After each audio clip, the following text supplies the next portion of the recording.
I'm good. Great.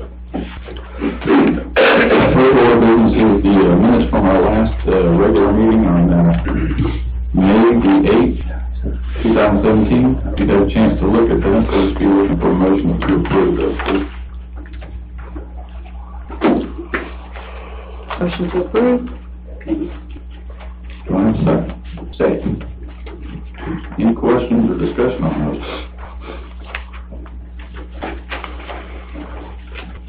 Hearing none, Commissioner Allen. Yes. Yes. Yes. Yes. Yes. Thank you. Okay, we'll get right into it. Business and volunteers with witness Jennifer Ivey, Madison County Library Branch Manager. If you want to come forward, Jennifer.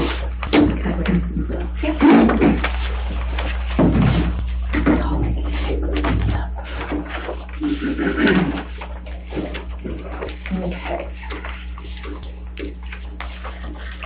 That's my quarterly report for the first quarter of this year, our June calendar, our summer reading program calendar, and our new library brochure that's coming around for the Athens Regional Library System as a whole.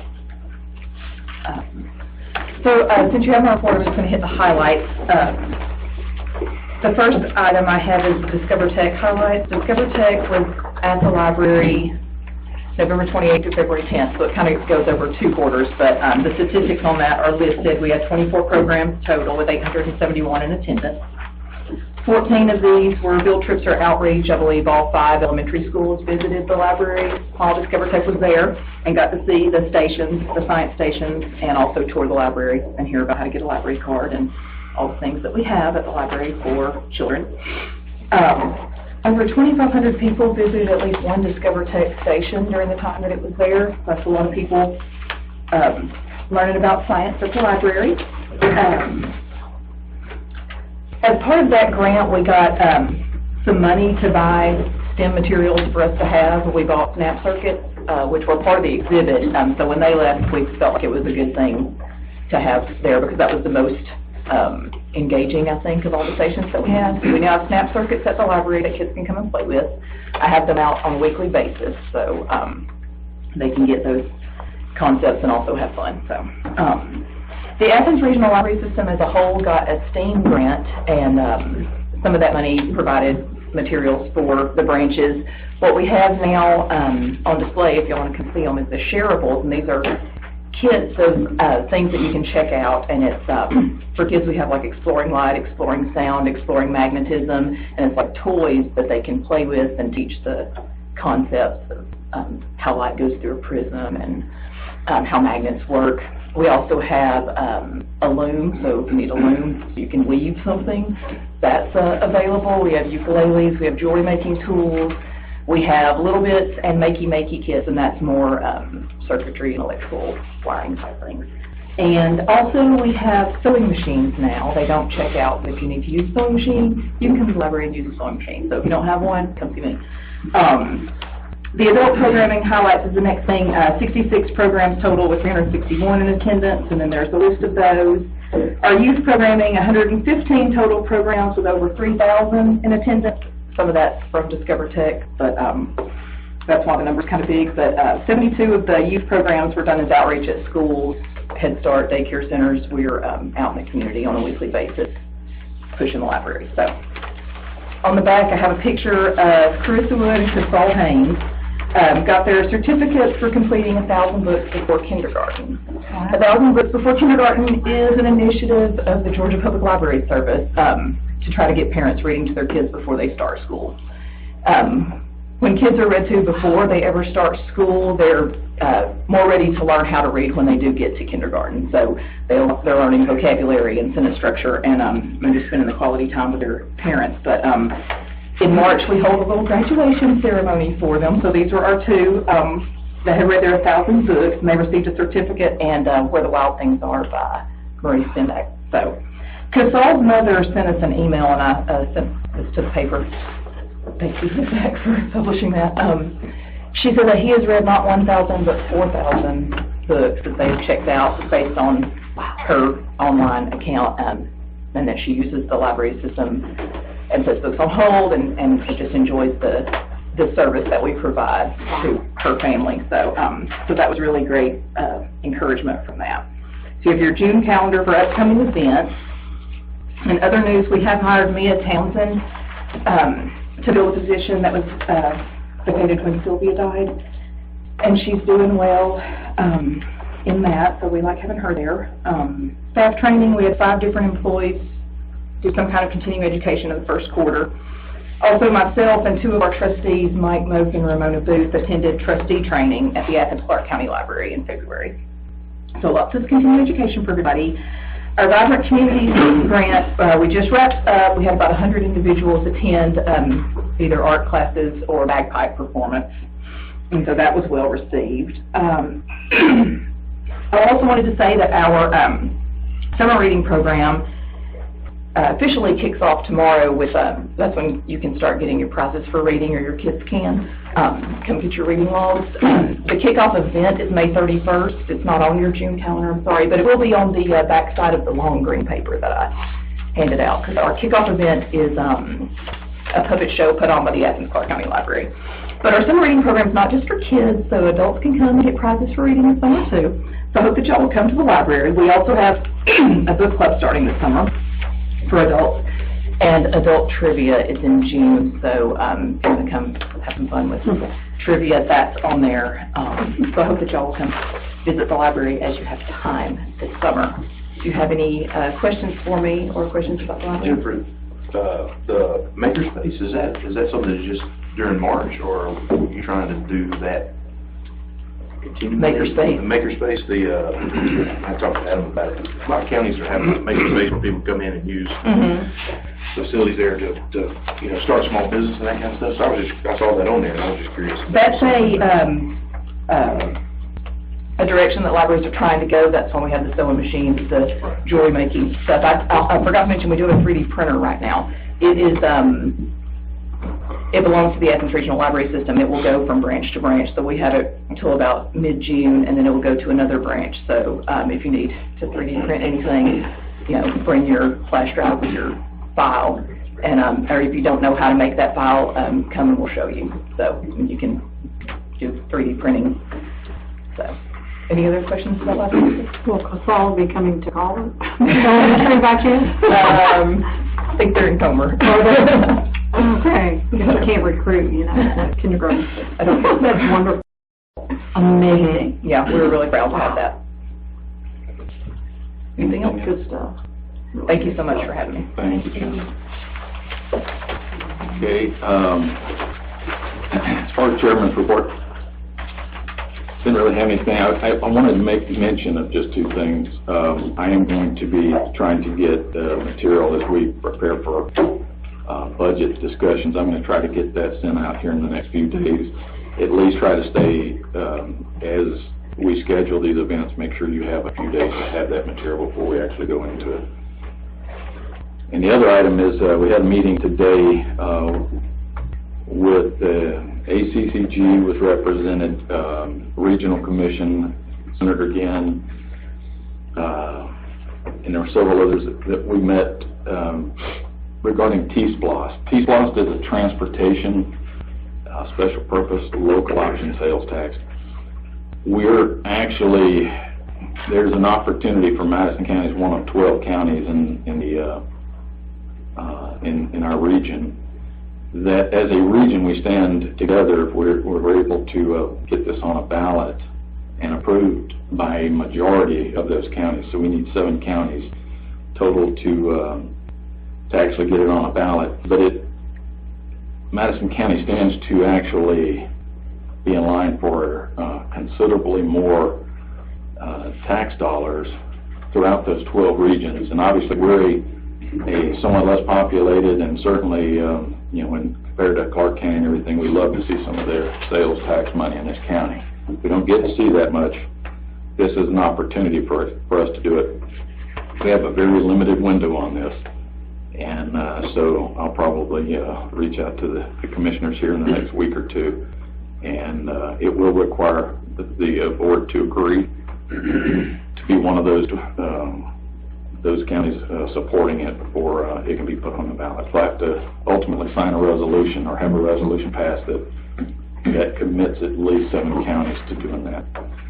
More to follow on that. Okay, next is a report from the Industrial Development and Building Authority, Mr. White. Mark. Thank you, Mr. Chairman, Commissioners. The Georgia Renewable Power LLC folks is going to hold a groundbreaking in June for the facility over at Cobbett. They're moving forward with that plant there.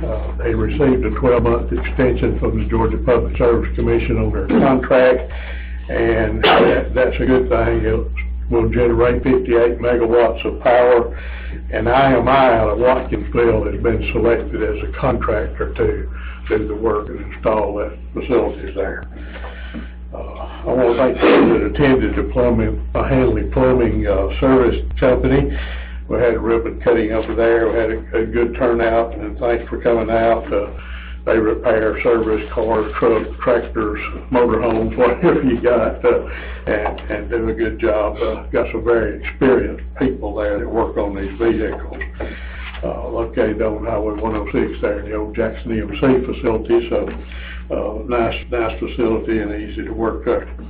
There's a new wings restaurant coming to Danielsville. They're going to locate in the old MB barbecue place there on Highway 29 North, so hopefully they'll be opening up soon. I don't know what the name of it will be, but something with wings. They tried to open in the little barbecue restaurant there on the corner of 98 and 29, and never was able to get that worked out. So they finally moved down there, and I know they've signed a contract with the owner on the facility, so they'll be coming in there soon. There's a new pizza restaurant open over at Cobbett, Jacob's Pizza. It's made his way for you and mine, so get a chance, stop by and visit with them. They've got good food. The contractor has installed the main line on McKenna Morris Road to serve Cypress Woods subdivision. That's been installed, and eventually we'll get into the subdivision itself, but I think they're going to build maybe on the roadway there to begin with some of the lots there. And then over on Willis Glen Road, we made the bore under the Collar Diamond Hill Road today, and hopefully we'll get that installed in next week or so. It depends on what the weather does. Looks like we're going to have some wet weather here for the next few days, so that's on the agenda. We're working on that to get that done. And the former Broadview Plastics plant down on Highway 72, that Comer, is for sale or lease. I think there's about 70,000 square foot of facilities there. A couple of buildings that have 20-foot sidewalls, which would be okay for forklifts and manufacturing. The new building they built, and also the old gym that was there, has the higher sidewalls. They will cut it down in smaller parcels if you want to rent something less. I don't think they'll go below 10,000 square feet, but it's easy access, and Highway 72, they did put a median cut in for that facility, so you can get in and out of it. It's a great facility. Any questions? Are we doing anything about the subway? They're moving, right? Yeah. You know when they're supposed to be in their new place? I don't know exactly when they're going to open up there, but yes, they're moving up to the shopping center there on that corner across from the bank. You got anything, or do they have anything, the city, going in there to replace subway? I don't know of anything. I was told they did have a tenant lined up, but they didn't say who it was. Yeah. Yeah, the folks that's over there on the other end of the building has been looking for space. I kind of suspected that might be them, but I don't know that, so I didn't talk about it. But I'm pretty sure. Yeah, okay. All right, any other questions? Thank you. Thank you, Mark. Okay, next is statements remarks from citizens on an agenda item. That would be those items, we'll consider we'll go 6 through 10 on this one, please. A little different standing on this side. I have 2 items that I would like to bring up some views and feelings about. On one of them I already have. One meeting previously was considering this moratorium, and I understand we want to do our land use plan right. I attended some of the early meetings when we had public hearings and we had a crowd in this room. And I thought we were in the right direction. We were heading in the right direction. We had a lot of public input, a map that looked like it could work. It's not going to make everybody happy. I mean, there's going to be somebody that's not happy. And then all of a sudden, that just kind of got pushed out of the way and starting over. Moratoriums, in my opinion, in dealing with Clark County and Athens, is a lot of times it's a negative. I mean, you know, I'm actually working on a business coming in that this county is already its own business, so we won't have to worry about moratoriums in there. But sometimes those words kind of don't fit well, especially business. And the concerns I have on this moratorium, one of the concerns involves the permitting of the chicken houses being stopped. And, you know, I'm not a farmer, I'm not a chicken farmer, been here 62 years. What I care about is my kids, my grandkids, they're in this county, and grandkids who come to this county quite a bit, and how this is affecting our economy. Not only to the people who are in business, not only the people who are buying houses, but also our county. The longer we move forward toward the end of the year, we're going to push getting complete full taxes from some of the new stuff till 2019. In talking, you know, Lamar Dalton spoke about that the last time we had the meeting of you know, pushing it on until the end of 2019. That's not good economics for our county. I think we could use the money. But when I look at, like, on 4 chicken houses, 54 feet by 500 feet, $1.5 million loan, interest rates, yesterday in the paper talked about interest rates being raised. Already been raised a half point, they're fixing to go up, according to them, newspaper, about another half point. 1 point. So on that $1.5 million loan that farmer takes out, if we're holding up his progress, it'll cost him $145,800 more on that same loan because it's been pushed and rates have changed. $200,000 house for someone to buy, it's going to cost them $40,000 to $45,000 during the course of the loan. What is that doing to some of the people? We don't see that side of it, maybe. But our tax base, we want to collect our taxes in full. As people are here and doing business, we should be paying full taxes. But I see that as a possibility that's maybe a problem, according to the taxpayer. We had some meetings, and we had people who came and spoke later, and I don't know what happened. Never heard the full story of why this first round didn't work. I did read in the paper we had someone come speak from the university who was a professor, but he was not a professor of land use, land development, zoning, planning. He didn't have that on his degree. He didn't live in this county. He lived in a county, another county. He couldn't, I don't think, relate to what we relate to in this county. In Oconee County, since the start of 2016, housing, $400,000 to $600,000 housing prices that have sold was 154. In Madison County, there was 4.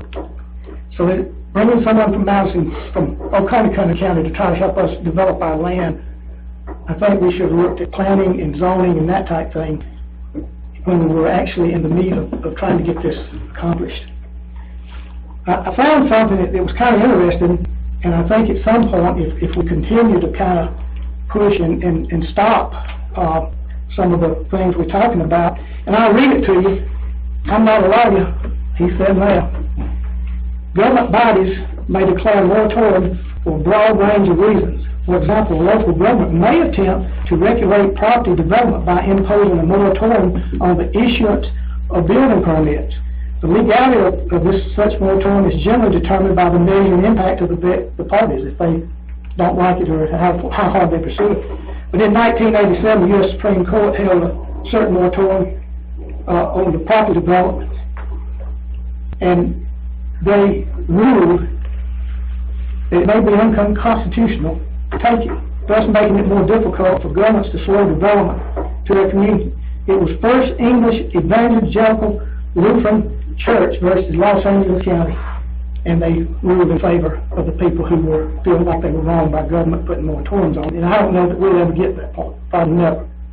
I'm only glad that when I write my check at church, I didn't have to make it out to that name. I take your whole check. But that's the feelings that I'm having is concerns about our taxes and concerns about allowing people to pursue their dream for a home or farm that we don't have any control of interest rates. That ain't my fault, so we can't look at that. But not understanding the reason, I felt like if during that first session, if we had gotten together and brought in not only just the farming community, the residential and business, we need to look at fire departments and schools when we start doing this land use plan, because it affects more than just those three things that seem to be sometimes not always agreeing on something. That's our feelings on that. Number 10, concerning the sale of Sunday alcohol sales and voters ballot. And I just have a question and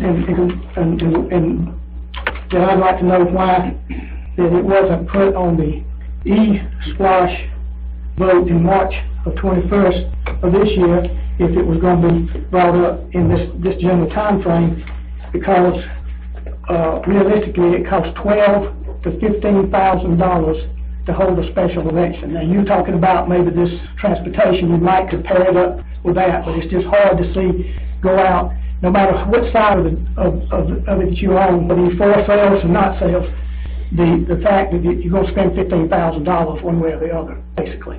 And that if you could look at maybe doing it with this T-splash you're talking about or something rather than just out of the limb to spend $15,000, because I guess I'd say there's probably 50-50 chance it's going to pass or not pass, but that is concerns that I had in reading this agenda. Thank you. Thanks, Dan. Any other statements from Mark and citizens on any agenda item?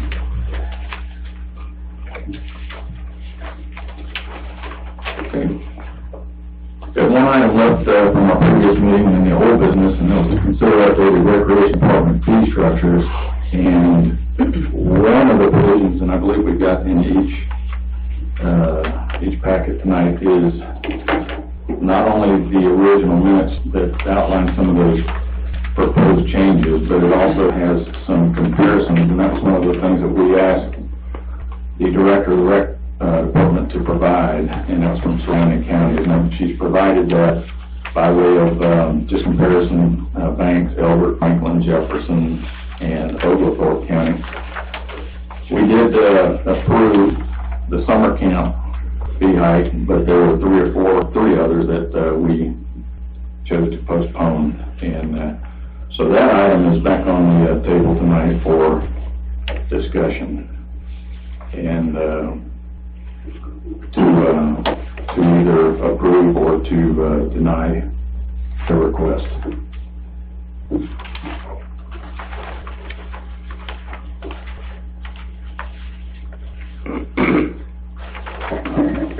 Chairman, can I speak? Please.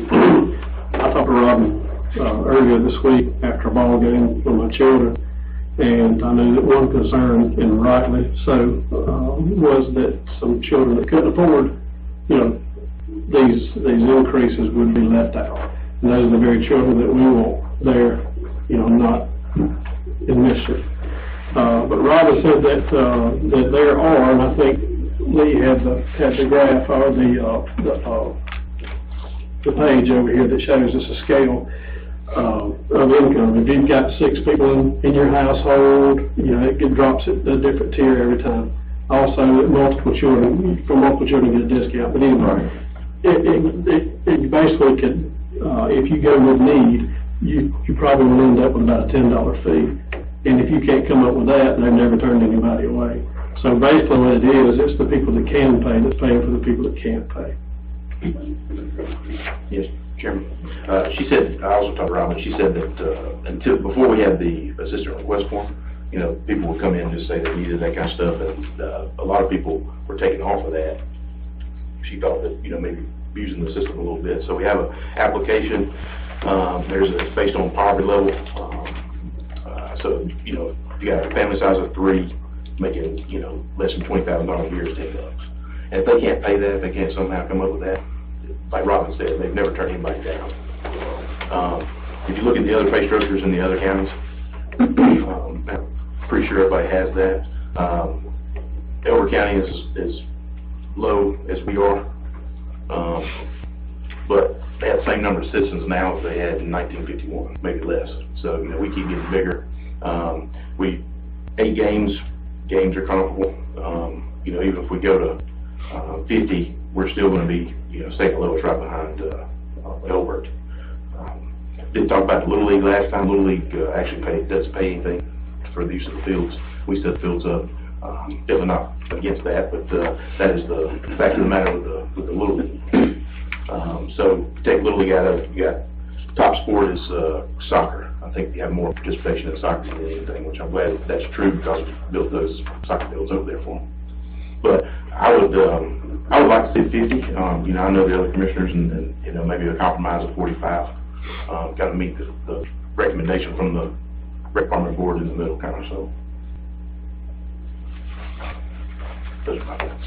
And on the other fees, I feel like we need to, you know, bump up to what the recommendation from the board of the rec department would like for us to do. Okay, and we're having a discussion, you know, we can have a discussion before or after the motion, but, so ultimately we're going to be looking for a motion to either raise these rates, keep them where they are, and, or to address them individually. They were, the 3 items remaining were in their minutes, 3B, 3D, and 3E. Those were the 3 that were being considered. So we put them all together in a motion, Mr. Chairman. I mean, yes, if you like to do that, or if you want to break them apart, whatever, if you can do it by consensus, do all 3 at the same time, that's your call. You can make that form of a motion. Yeah, I make a motion that we approve the remaining fee increases for the Madison County Board or rec department. Have a motion to increase the fees as requested by the rec department for those items specified in 3B, D, and E of their minutes from the meeting April 18th. Do I have a second? Second. Have a second. Is there any discussion or further discussion?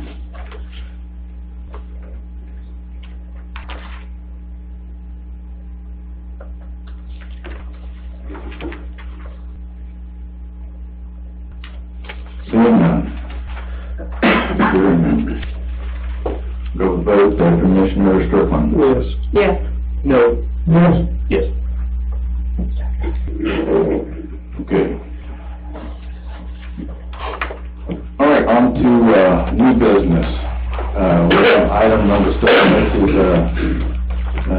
it is approaching our time to renew our health insurance policy in the county. Our current provider is Cigna, and tonight I've asked Mr. Matt Bidwell to share with us. He is a representative with MSI. And we have been in discussions with him in HR, but he's agreed to provide a breakdown of the options that we feel are most closely aligned with what we're looking for. Mr. Bidwell. Thank you so much. In your packets, I believe you may have this handout. And if I could ask you to turn to page 2, I'm going to try to take you through it quickly and then leave you time for questions. But if any time going through it you feel like I've lost you, wave your hands and stop me and ask your question. You can't start your questions yet. I'm just kidding. Did you find your? Okay, very good. Whenever I do a meeting, I always like to ask or remind us what happened this time a year ago. This time a year ago, we had our first renewal with Cigna. The county moved from Blue Cross and the ACCG program it'd be 2 years ago. And this time a year ago, we were coming up to our first renewal with Cigna. Our paid loss ratio, which is, it was 80% last year, and what that means is the county sent Cigna $1 and they paid 80 cents out in claims. And that is really pretty much the target area where we like to see the insurance companies at. The year before, last year with Blue Cross, that ratio was 92.75%. So a group our size, those loss ratios do move around. Cigna last year offered us a 15% increase, and we were able to negotiate it down to 10%, and the board at that time chose to freeze the deductions on the employees, and we renewed with Cigna with that caveat. Also at the time, we added the Cigna Dental to the portfolio, and that was part of our negotiations to get them from the 15 down to the 10 by us offering the Cigna Dental. And so I'm going to move on to page 3. And on page 3, I try to summarize the financials on it, and the subsequent pages will have some details that we'll get into it. On the very beginning of it, you see the first line says current. Our current annual premium being paid to Cigna is $1.335 million. The employees' participation in this, their payroll deductions, are $126,000. So the net annual cost to the county is just over $1.2 million. So that's our current lay of the land. Our renewal from Cigna is taking that $1.3 million to $1.5 million. That's the second number in that annual premium column. The increase is a 15% increase. Currently, the county has frozen what the employees contribute for the insurance. We offer 2 plans. We offer a base plan and we offer a buy-up plan. And if an employee chooses the better coverage, they have to pay the premium difference. So with us having frozen the employees' contributions last year, you only see those contributions on the employees going from $126,000 to $128,000 because last year it was voted to freeze what the employees pay for the base plan and just make them pay the difference. So that $2,000 annual increase represents those employees paying for the higher, more expensive policy. And that's why you see just a slight increase. If indeed the board decides to renew with Cigna with no changes on the benefits, your new net annual cost would be $1.4 million, which represents an increase of about $198,000 to the county. We put together, let me say this, on those frozen payroll deductions, currently the county is paying 100% of the single employee only cost. And if you have a dependent covered, whether it's a child or children or spouse or full family, it varies what percentage of that cost is actually being paid by the county. But it ranges between 22 and almost 26% of the dependent cost. So I didn't label it out there, but as you look at the other options on the page, I want you to have a reference. Currently, you're paying on the base plan all the employee cost and somewhere between 22 and 26% of the dependent cost. So part of the recommendations that we looked at, we're making some changes on the employee contributions. And I've met several times with the county going through this. Before I go through those recommendations, I want to set the stage. We did take you guys out for insurance proposals with other companies. Your all's paid loss ratio for the last 12 months with Cigna was 94%. It was not what we would call the best place we wanted to be. And again, the target range you want to be is between 80 and 84. Cigna initially came out saying, well, what do you think of about a 25% increase? And we said, not much. We don't think much of that. And so we did go out to market, and the proposals that we got back in were all coming in right within a point or two of 20% above current. So we went back to Cigna, we re-spoke with them, and they decided that they could actually get down to the 15%. And so we feel like we've got a good number with Cigna. This negotiation takes place over about a 6-week period, and at the very end of the negotiation, after they committed to the 15%, we asked them to provide us with more current claims update. And I was expecting it to have improved because they gave to us, and y'all's claims are going in the tank. They actually worsened. And so, in terms of talking with Cigna, this is you all are an account that they really do want to keep. they know they're not making money on you right now, but groups of your all size, your all's claims are like a roller coaster. It only takes 2 or 3 people to really turn you from a profitable group to a non-profitable. We have about a little over 200 men, women, and children covered here, and 3% of the folks on coverage account for half the claims. And they know that just 1 or 2 people would probably turn you all into the black for them. So they're willing I think that they went to the 15% because they do want to keep you guys as an account. They think that you all will, your claims will turn around, but right now they're not.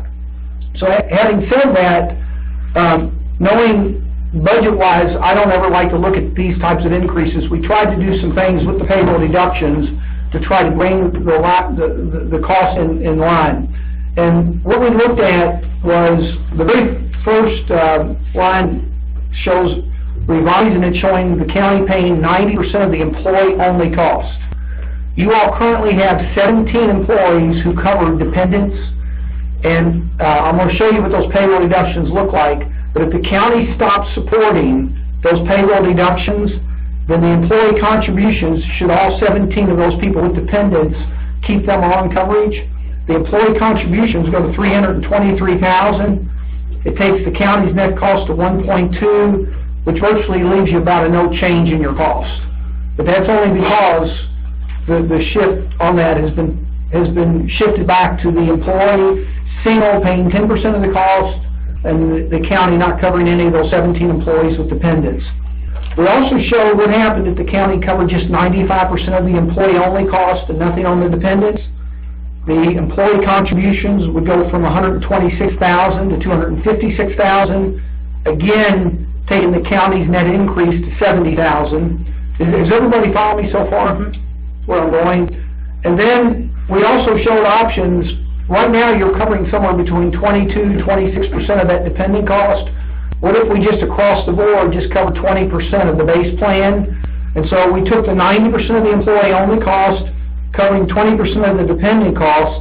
That would take your employee contributions from $126 to $288. The net increase to the county just under $40,000 at $38,000. And then what if the county did 95% of single employee, 20% of dependent? And you see the net increase to the far right is $105,000 to the county. I'm going to show you what those payroll deductions look like in just a second. But before I do, there was a slight increase on the dental. That is a voluntary product that the employees pay the entire cost of it. We get a 1% reduction on our medical premiums by keeping the dental with Cigna. We did have 100% paid loss ratios on the dental. The increase is more than justified, and so we feel comfortable staying with the dental with Cigna. But I want to move over to page 4 if I may. I'm going to try to orientate you to the sheet this way. These first 2 columns are our current benefit design, and I'm on page 4. And you can see the enrollment in the plans over here where my fingers are. See the enrollment? And you can see we have 152 with single coverage, and again, we have 17 employees with dependents. And the payroll deductions are right here where my 2 fingers are, the 2 bottom numbers. So we're currently paying, under the base plan, all the employee costs, so there's no cost. And if I'm covering my spouse under the base plan, I'm paying $243. Everybody sees that? And then children and the spouse and the families underneath that. If I want the better plan, I pay the additional premiums on the other side. Now, if we renew as is, those payroll deductions don't change other than the people on the buy-up, and then that's going to result in, I believe that was about a $300,000 increase to the county. So this is if we just renew and do nothing. And then I'm going to move over to page 5. And page 5 is I'm showing you the payroll deduction on what the employee would be paying if you adopt one of the other payroll deduction schemes. And so, for reference, on the very top, this first column, I want to remind you what the employees are currently paying. And over to the I guess it's your left, is the number of employees it affects. If you want to see how many employees are actually enrolled. And if indeed, and I'm on the top portion, in the kind of a pink color, this is if you adopt 90% of the employee-only cost, nothing on the dependent. Does everybody follow that? See that heading? The first top center column?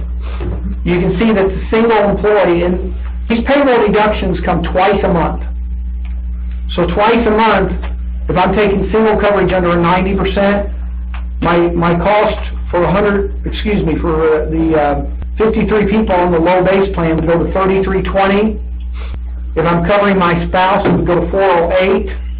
Covering my children, $385, and family, $614. And then the buy-up plan is below that. There's a richer plan. And then if we go to 95% of the employee contributions, you can see those contributions, and you can see the annual increase to the employees below that and what the contributions are generating. The bottom section is the section where we show what happens if the county pays 20% of the dependent cost under the base plan, both on the 90% and 95% plans. Is everybody following me on that? Is there anybody not following me? I'll come over. I just want to make sure you're following. And so, these are really the payroll deduction options that we have to look at. One of the things that we did ask the employees to do this time a year ago was we asked them to get involved with a wellness program. And the wellness program last year, we asked the employees to go to the doctor and get their checkup.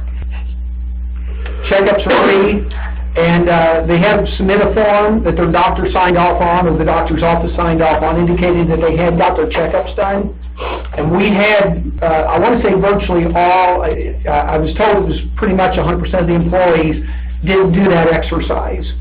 In the information that went to the employees, we told them that very well the board may put in a premium differential if an employee did not do the wellness exercise that we asked them to do. And so that is out on the table. One of the things we are recommending is that if indeed whatever payroll deduction scheme you do decide to accept, that we do put a differential in there for those employees who may not have done the wellness exam that we asked them to do. Part of keeping our costs down is that if you can find somebody who has a chronic illness, if you can find somebody and catch that cancer or that heart issue before it becomes a full-blown claim, it helps to keep our costs down. So we think we're trying to change the culture. The guys in particular, you feel great, go to the doctor. We got to get you checked out. And so that's what the encouragement is. None of the results come back to the county. It's just we want people to establish a relationship with the doctor. So I'm going to kind of be quiet at this point in time. And the dental contributions are on the next page. And there was one other thing that I needed to mention. The county has asked us, HR department did ask us to put together a voluntary vision plan so that if an employee wants vision care, they can get it. And that is the last page. It's paid for 100% by the employees, but I did want you to know that that was also requested of us. And so I'm showing those payroll deductions for the vision. But the more important piece is I want to give you all time to ask questions about the medical. And so I'll be quiet and be happy to field any questions. And if I may ask, was there anything that maybe I didn't cover that I think I got it all? If we go to this plan here, renewal, everything stays the same. That increase. That is your new net cost, which is actually, the new net cost would be $1.4 million, and that would make your increase $198,000. More than 128. Yeah, that was the actual employee payroll deductions, that number.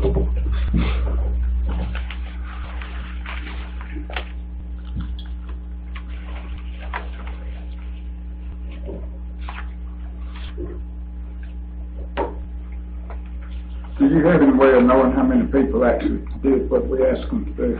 I'm sorry. Going to the doctor and getting a physical. Most of them. I was told most, if not all.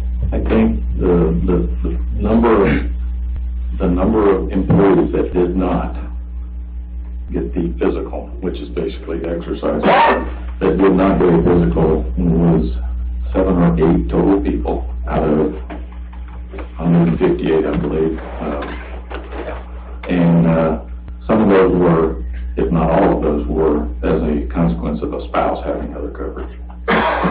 So, and there were attempts by HR to contact those individuals to make sure they understood, that they're, and I do know of several that actually responded back and said, no, I know I'm covered under my spouse's coverage.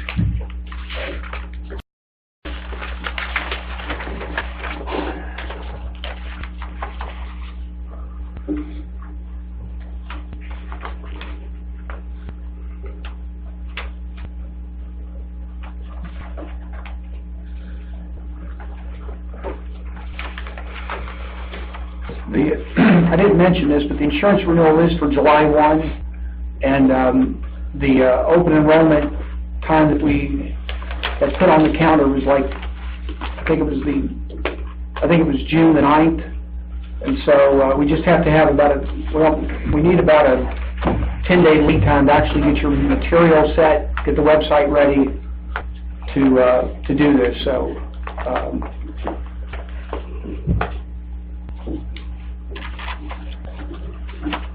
And there's one other consideration that has nothing to do with the actual numbers presented here, other than there was a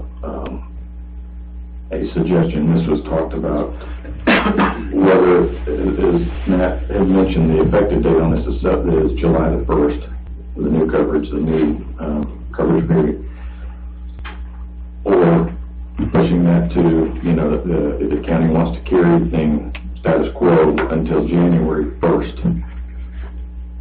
The new rates are in effect, but in effect, the county would be carrying them until January the 1st. And then in January the 1st, whatever plan is selected, the employee would be responsible for their coverage, their share of that coverage.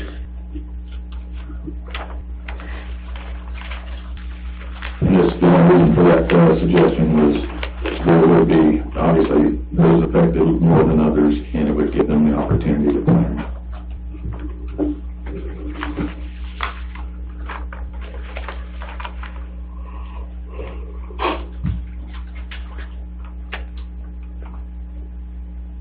If I could add to what the chairman just said, under the insurance plans, a qualifying event, like if I've got my spouse covered here at the county, if the cost goes up for dependent coverage here, and my spouse works somewhere where she can get the coverage cheaper, if she drops her coverage here and goes to her employer and asks to be added, that is not a qualifying event to allow them to add her. What constitutes a qualifying event is that you have to lose your insurance coverage through no fault of your own. That means your spouse has to have quit their jobs, their employer had to stop having health insurance offered in order for them to actually go to another employer and pick up. So I think what's being referenced here is whatever changes are made on the employee dependent contributions, those folks, if they do have access to coverage through another employer, they really can't access it until January 1, and I believe that's what it was being referenced.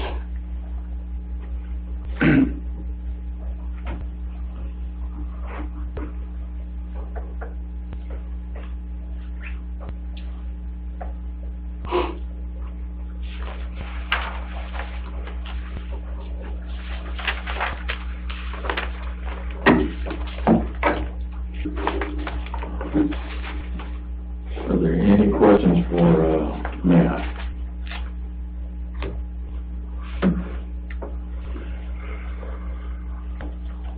No? All right, thank you, Matt. I appreciate the information.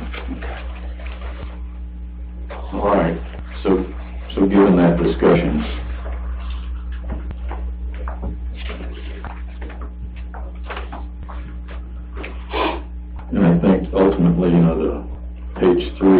represents kind of a summation of the current plan at the very top. The numbers, the plans that are being offered now, the first one is the one listed as a renewal revised. That is status quo. That's not changing anything that we're doing right now.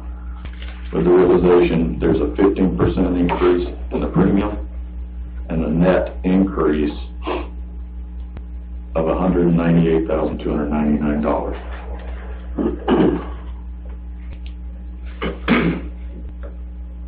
The next two options represent employee-only coverage. No contribution to dependent care at all. And then the last two represent the 90% employee and the 95% employee coverage with a 20% coverage for the dependents, or a 20% contribution to the dependent.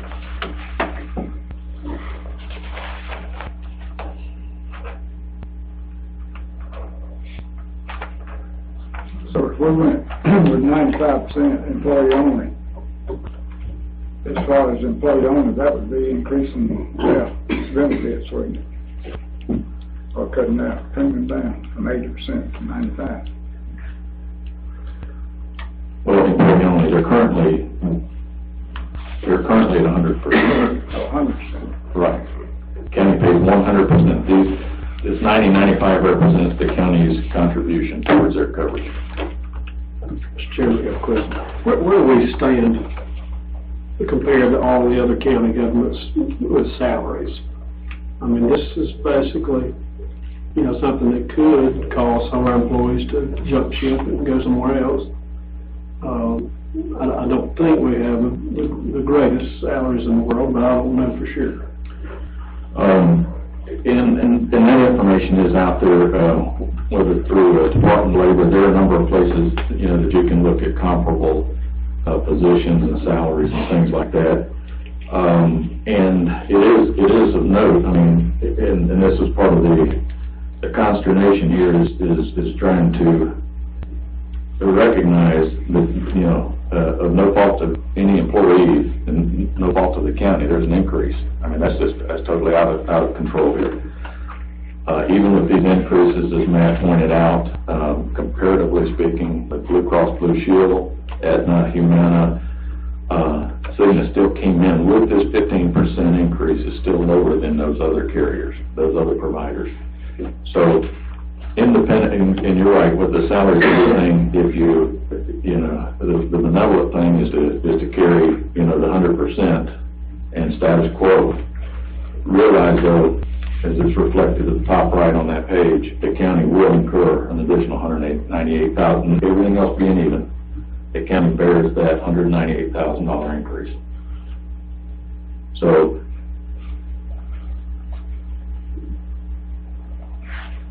there is, I'm sorry. I'm gonna make a motion that we do that and see how, where it goes. That we do which one? I'm sorry. The renewal, $198,299. So you're recommending that we remain, that the coverage remain exactly as it is? As is. Okay. Renewal is 15% increase. Okay. There is a motion on the table to keep the coverage at 100% for the employee and approximately 22 to 26% for the dependent coverage. Is there a second?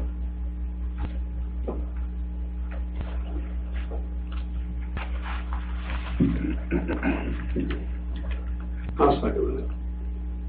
Okay, I have a motion and a second. Any discussion on that? Again, for the most part, the only difference at this point then is the county's cost in this, the increased cost.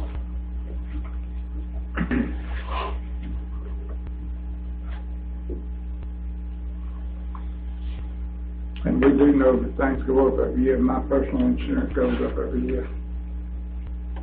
Everybody I know, insurance goes up every year. and I have 0 doctor bills, but it still goes up every year. It's the nature of this beast. I know, but, and again, just to kind of reiterate that even with this 15%, Cigna's requested almost 25% increase would have put them on par with the other carriers for the most part. So I'm not suggesting that means they'll go up again. I'm just saying that as high as this is, that's still lower than the other plans without any change in the coverage. So I have a motion and a second. Keep it status quo. Any other discussion? Chairman, I was sitting here looking at the Department of Labor numbers, and we are pretty low in the rural counties when it comes to salary. Just throwing that out there to answer Commissioner Strickland's question.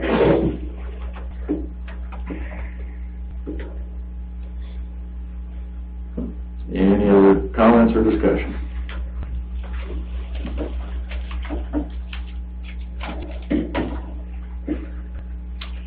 Hearing none.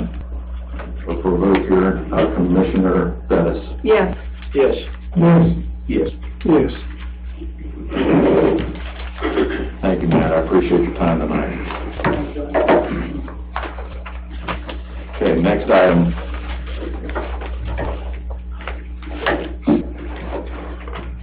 Consider extending the moratorium. And I recognize and appreciate the comments earlier regarding this is not a request to, just to do it for the sake of doing it. There are many things that are kind of, they're happening at the same time right now where, as we just discussed, the need to revise our insurance, and we're working budget numbers. There's been a lot of coordination so far, and I would put it in the context of information gathering, and it's for all those things that we asked for the moratorium for, and that was to consider road issues, poultry issues. We talked about zoning, specifically with respect to subdivision development. All of those issues, anything we're meeting with, we're talking with, and we're gathering this information. And quite honestly, just the sheer amount of trying to do all of that and all of those at one time, when we started out, I believe the request was for 6 months, and that was put down to 3. Again, it is doable, and we're not asking for a 3-month extension by any means. I'm not asking for a 2-month. I'm asking basically for a 1 month. And that is so that we have the time to present this information in a collected and cohesive form and have folks' input on that information. There's a lot of material, and we do want to include and have been in conversation with folks on planning and zoning. We've met with members in other counties that have gone through similar, whether it's a poultry moratorium, those types of issues, zoning, all of those things. I've had fairly extensive conversations and sessions with them. Now it's an issue of combining and compiling and making this a smoother. May not be 100% solution when it's done, but the intent and the idea was to make it a much more usable product.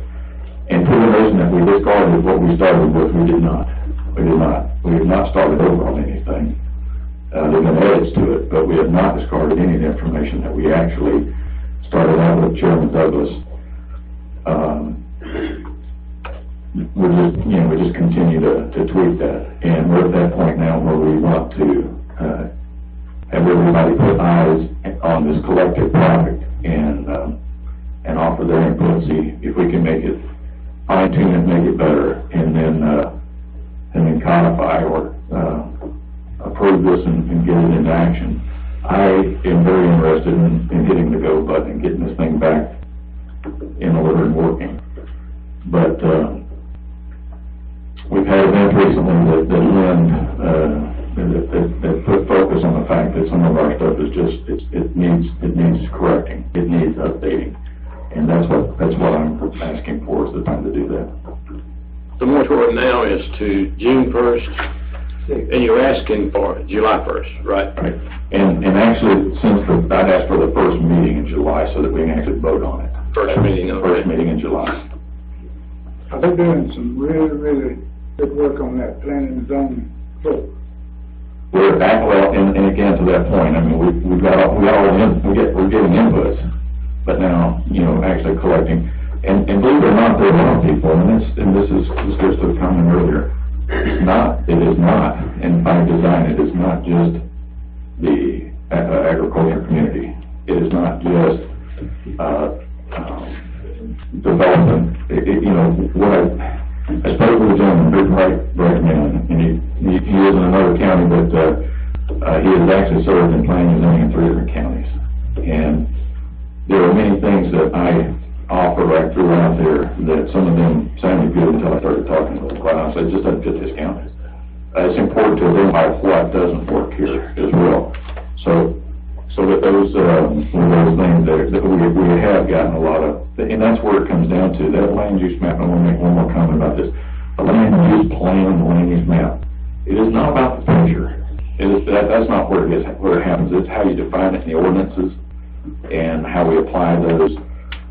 There's a county out there that and I'm not suggesting we do this, I'm just saying for food for thought, they have, as for zoning, they have every one of their zoning classifications is a conditional classification, meaning they have on the shelf different classifications so that you're not trying to nail it down exactly like you want it in a motion. It's already there. And if you adopt that, or if you vote on that, it's implied in the classification itself, what that entails, whether if you want to get specific with, the footprint, size, floor plan, roof pitch, curbing, whatever. There's all of there are ideas out there that have that already. I'm just suggesting we have our people, our people locally now. I want them to weigh in on this and see what they think of it. Well, not too long ago, when you noticed it right there with March, the newspaper lady behind him said most of those things there wasn't enforceable. And I would leave that to our county attorney and others. I have read through a fair amount of case law where what is said in a motion or what is not said in a motion is much more critical than voting on something that's in print that's already been established. Well, he was just saying that, that book's almost too heavy to pick up now. Most of it, a lot of it was not enforceable. He said that with the newspaper lady sitting right behind him. Which to me would give credence to the fact we need to make that thing a little bit more enforceable. I mean, that's my point. That's the whole reason for doing this. I'm not looking for extra work to do, I promise you. I didn't join or have to join the planning and zoning committee either. It's just, I think it's so important because recently that's where we've been spending a lot of time. And it's not, it's not punitive, it's not to be over restrictive. It's just to spell it out so that we're not having to go through, these conversations and discussions each time. I just think if we, take the time to put that in print, and it can be a collaborative, collective effort. Doesn't have to be my plan by any means. I claim no ownership. I just want to make sure there's something that can be edited by a group and then voted on. But you think we'd be able to tell the difference between the new book and the old book? There'll be substantive changes. There will be.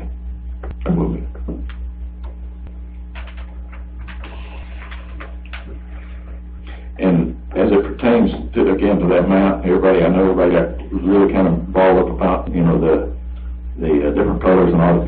It's not so much in that, it is in the wording. That's a trend map. And every time we look at parcels, a new land use plan or whatever, simply is a pictorial depiction of what is in the text. So I'm, again, the request is just to extend this till,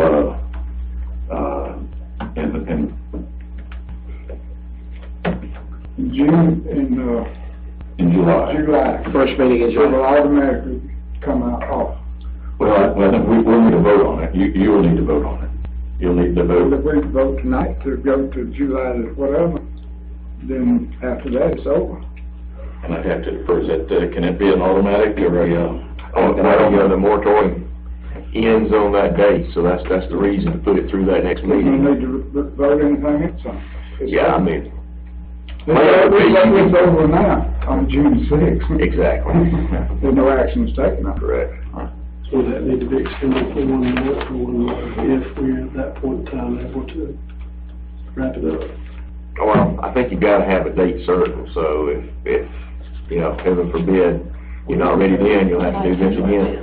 Well, and that's why I was picking the first meeting is I don't anticipate, You feel pretty confident it'll be done by? I do. I do only because I know that much of the discussions regarding our budget and insurance and these other events will be behind us at that point. And it would allow for us to finish and kind of finalize that. Mr. Chairman, I feel strongly about getting this thing right. I really do. And if it takes 1 more month, then so be it. But I'd like to make the motion that we extend the moratorium to July 10th. Rhonda, when is the July 1st meeting? The 4th is on a Tuesday. We'll be off on that Monday, won't we? July 10th. So it'd be, the 10th, will it be the 10th? Okay. because of the holiday. Second. I have a motion to extend the moratorium until July 10th. I have a second. Any further discussion on that?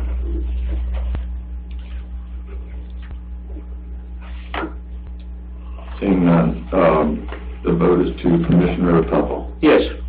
Yes. Yes. Yes. Yes.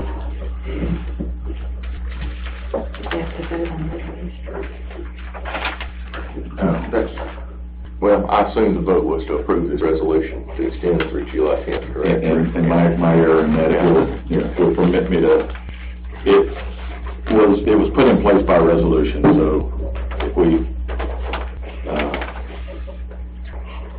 July 11th, the motion is moratorium will be off. Mhm. Unless we're intending to get that 6 months we asked for first. I'm not intending to. We're headed that way. 1 month at a time. Okay. How do you do that? Next item on our agenda, consider adopting a resolution to repeal Section 6 of the Charter regarding executive session. In the last meeting, it was pointed out that this could be accommodated by using home rule option. And as part of the requirements, we have to run that. We have to advertise it 3 times in our legal organ. We have done so twice. At this point, we have 1 more. And it requires an initial vote to adopt the resolution, and then there'll be a final vote on that adoption as well. And that, again, the copy of the notification that was placed in the newspaper, you have a copy of that. It ran May 11th, May 18th, and will run again on the 25th. So tonight, again, this is picking, the motion would be to adopt a resolution to repeal Section 6 of the Charter regarding the executive session. I shall make that motion. I have a motion to adopt the resolution to repeal. Do I have a second? I'll second. I have a second. Is there any discussion on that item?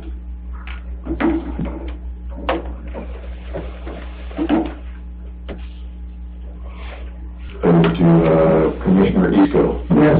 Yes. Yes. Yes. Yes. Last item on our new business is to consider placing Sunday alcohol sales on voting ballots.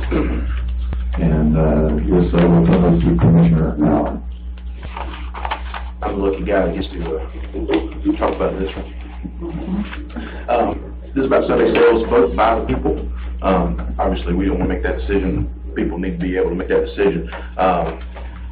From people who want it, because I've talked all across the county about Sunday sales, especially people in my district, but I've talked to people all over. You got people for it, you got people against it, but I'm hard pressed to find anyone that doesn't want to put it to a vote. There are some out there that don't, and I understand where they're coming from. But I felt an obligation, just because so many people have come to me to try to get this thing put to a vote. Then once we put this thing to a vote, people can campaign for or against. And what I want is, I just want us to put this to a vote, pass or fail, we move on from there. Pass or fail. And this is a hot button issue. It needs to be addressed. We've had a lot of things going on the first few months. I would have brought it up earlier. But what I would like to see is if we could get this on a ballot, either on the T-SPLOST ballot, if we do get that in November of 2017, or in May during the primaries in 2018, whichever's first. It is a big cost, I mentioned in the comments, so, and it has been on people's minds about that cost. So I just want to be most cost effective as possible, applying to those other votes. Some of the stuff that people say that, for this is, businesses in Madison County with our surrounding counties, they just need every possible advantage when competing with Athens and surrounding counties. And, a lot of people, I know when I go out, me and my family, we don't drink, but the opportunity to Sunday sell a lot of times brings business into the county. I think we're going to do it a disservice if we try to get the business first. I just think the businesses are going to come in here if we allow that, because all the other counties are moving in that direction if they haven't already. Other restaurants haven't done it fast, maybe they'll reevaluate. A sales tax, so hopefully will be better services for our citizens, maybe not have to, go up on millage rate as much if we can get some sales tax revenue. I know people are against it. Like I said, personally, all I see is a tax revenue side of it. Anything we can do to ease the burden on the people, because that's why we do this. But I wanted to make a motion to put Sunday sales and referendum the next election, and it wouldn't go into effect any earlier than January 1st, 2018 or 19. So the first time somebody could sell an alcoholic beverage on Sunday, if it passed, would be January 1st, 2019.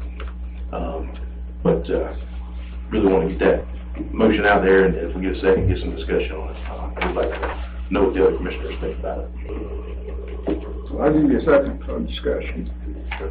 Okay, we have a motion and a second to consider placing Sunday alcohol sales on ballot.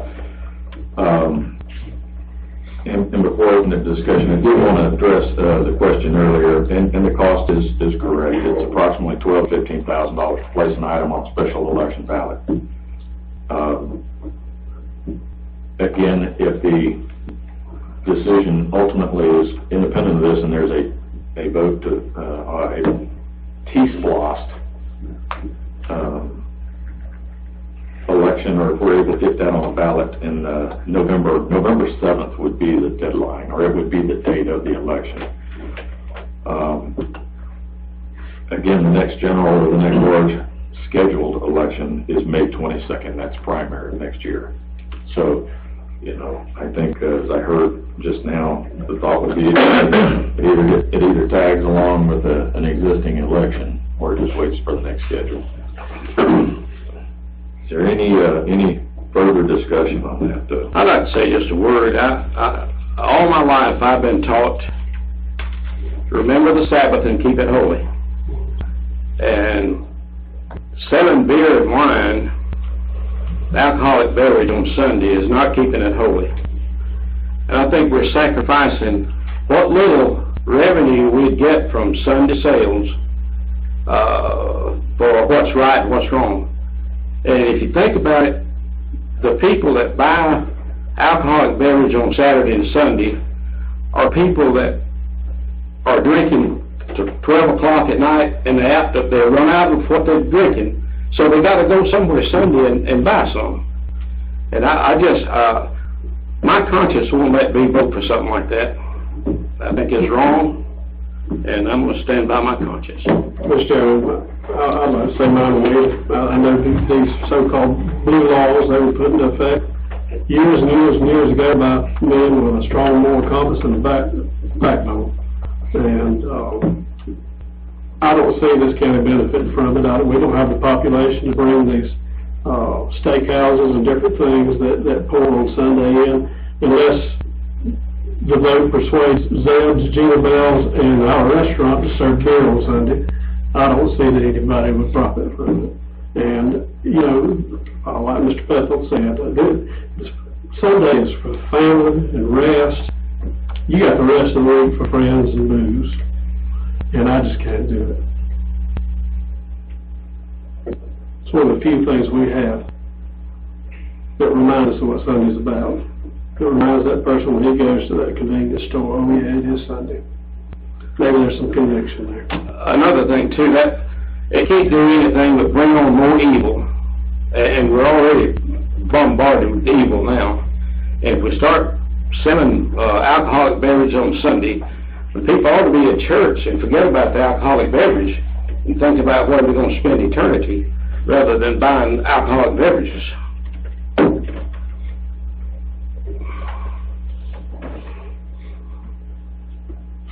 That's all I got to say. Is there any other comments or discussion? No, sir, I've done my obligation. I put it out there, and that's what the people wanted me to do. So I have moral fiber as well, and I don't want anybody to think that I have a weak backbone or a small No, I wouldn't say you did. Just because I put this on here. You know, I just felt obligated for the people. If it doesn't pass, like I said, it doesn't pass. So, and I respect every commissioner's decision on this as well. So, but my obligation has been met. So, I just wanted to make sure that was clear. Any other questions, comments? My coach is second, me too. All right. I don't know what's going on here. All right, with that, we'll start with Commissioner Allen. Yes. No. No. No. No. Roads update. I got one, Chairman. Please. Jeff Talbert and his neighbors just wanted me to tell the chairman and the road department thank you for all the work that was done. Overall from Seagraves Mill, a lot of time and effort put in to trying to get that done over there, and we got it done pretty quick. And I just wanted to say thank you on behalf of my citizens over there. And that's good job. Good job for good job by Alan and his guys on that one. I want to brag on Alan and the crew too. I went down there with Kirk to check on the water problem we had. And the guys actually got out between about 6 mailboxes and then the 7 out to get the water into the ditch. And I appreciate the extra effort.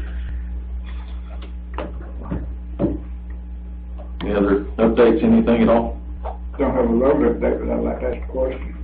Rhonda, have we heard anything from, you know what I'm going to ask? Jim. Just to add, Normally, we passed the T-Splosh, that's changes the matching from 30 to 10%, just throwing that out there. Oh, that's right. True statement. So, Commissioner Bethel will probably look. Yeah, very Commissioner. Oh, I was going to ask when we're going to talk about these new tax bills that came out today. I got a lot of work done today, folks. I've been on the phone, coming over here, got stopped on the street twice, flagged down the road. Wow. So it's going to have to be talked about sooner or later, I suppose. And you know I have a lot to say about it. Man, there's going to be a lot of people have a lot to say about what's going on. We all got phone calls. Wrong. And I don't know what it costs to have those things printed and mailed out when they're not right, and it's going to have to be done all over again. And that's taxpayers' money they spend, and it's unnecessary because they don't know what to do. They don't know their job.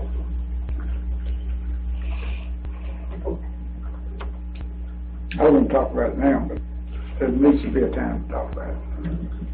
We'll talk about that, I promise. I won't go anywhere. Should we put it on the agenda, make it official? I prefer to let me look into it, see what I can find out first, and I'll get back with you directly. That's I tell you a whole lot about it. You don't have to look no further than me. I know that stuff inside and out, upside down, backwards.